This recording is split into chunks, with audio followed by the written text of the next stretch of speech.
তীব্র গ্যাস সংকটে নাকাল রাজধানীর মানুষ। চুলায় নেই আগুন, বাজারে নেই সিলিন্ডার, বন্ধ এলপিজি স্টেশন, আর সিএনজি পাম্পে চাপ কম। সব মিলিয়ে ঢাকার জীবন এখন এক কঠিন সংকটে। সকালবেলার নাস্তা থেকে রাতের রান্না সবই অনিশ্চয়তার মধ্যে পড়েছে। মোহাম্মদপুর, মিরপুর, বনশ্রী, রামপুরা, উত্তরা থেকে শুরু করে গাজীপুর, ঢাকার প্রায় সব এলাকাতেই একই চিত্র। কোথাও একেবারে গ্যাস নেই, আবার কোথাও চাপ কম। অনেক পরিবার দিনের পর দিন রান্না করতে পারছে না। সবচেয়ে বেশি বিপাকে পড়েছে শিশু, বৃদ্ধ এবং অসুস্থ মানুষরা। অনেককে বাধ্য হয়ে প্রতিদিন বাইরে থেকে খাবার কিনে খেতে হচ্ছে, যা পরিবারের খরচ বহুগুণ বাড়িয়ে দিয়েছে।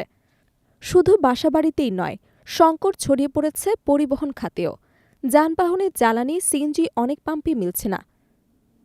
যেগুলো খোলা আছে সেগুলোর চাপ এত কম যে গাড়িতে ঠিকমতো গ্যাস ভরানো যাচ্ছে না। চালকরা বলছেন, কয়েক ঘন্টা লাইনে দাঁড়িয়ে থেকেও প্রয়োজনীয় গ্যাস পাওয়া যাচ্ছে না, ফলে অনেক গাড়ি রাস্তায় নামতে পারছে না। এদিকে এলপিজি স্টেশনগুলো নোটিশ দিয়ে কার্যক্রম বন্ধ করে রেখেছে। বাজারে বোতলজাত গ্যাস পাওয়া যাচ্ছে না, যেটুকু মিলছে তার দামও বাড়তি। এতে সাধারণ মানুষের দুর্ভোগ আরও বেড়েছে।